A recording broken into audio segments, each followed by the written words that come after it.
டேய் என்னடா ஒழுங்கா படிக்கிறீங்களா? ஒழுங்கா படிங்க சொல்லிட்டு சார்கிட்ட வாங்க. அதெல்லாம் நாங்க ஒழுங்கா தான் படிக்கிறோம். நீ இப்ப ஆபீஸ்க்கு போ. வண்டி ஓட்டிட்டு போறேன். சைக்கிள் எடுத்துட்டு போயிடுவேன். என் சைக்கிளை விட்டுட்டு போ, புரியுதா? ஆமாண்டா, எப்ப பார்த்தாலும் இவருக்கு இதே வேலை தான்டா. சரி வாடா ஏலி, போயிட்டு சார்ட்ட ஒரு வழக்கத்தை போட்டு உள்ள போய் உட்காருவோம். சரியா? நீ ஒரு டெஸ்ட் வச்சாரு, அது ஒழுங்கா எழுதுனியா? யார் அது ரொம்ப நேரமாக வெளில நின்றுட்டுக்கிறது? உள்ளே வாங்க. டேய் எலி பல்லி என்னடா பண்ணுறீங்க? வெளில உள்ளே வாங்கடா சீக்கிரம். வாங்க வாங்க. யார் அது? எலி பல்லியோட அப்பாவா? வாங்க வாங்க. நான் தான் புருக் புருக் பாண்டி. ரொம்ப பேசாம உள்ள போங்க. நான் சாயங்காலம் வந்து வண்டி எடுத்துக்கிட்டு வந்து பார்க்குறேன். எங்கள் அம்மாவையும் கூட்டிட்டு வரேன்.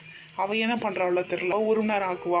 5 மணிக்கு தானே வந்துடுறேன். போங்க போங்க. ஆமாடா, நீ போ, நான் வந்துடுறேன் அப்படின்னு தான் சொல்லுவேன். வரியோ இல்லையோ வந்து சேர்ந்து சீக்கிரமா. Good morning sir. என்ன சார் பண்றீங்க? நல்லா இருக்கீங்களா? பார்த்து ரொம்ப நாள் ஆகுது. லீவ் விட்டதுனால பார்த்தே ரொம்ப நாள் ஆன மாதிரி இருக்கு. டேய் எப்படா லீவ் விட்டாங்க? சாரி சார், நைட்டு பார்க்கல சார். அதான் சார் 12 மணி நேரம் தூங்கினதுல நைட்டு வந்து ஒரு நாள் ஆயிடுச்சு சார். வாடா பைத்தியக்காரா, உள்ளே போ. என்னப்போ உன் கிளாஸ்க்கு வந்து நான் வந்து சாரை வந்து மாட்டிக்கிட்டு சிக்கிறது எனக்கு தான் தெரியும். சீக்கிரம் உள்ளே போ, எல்லாம் வர நேரமாச்சு. சரி நான் கிளம்புறேன். போயிட்டு வாங்க.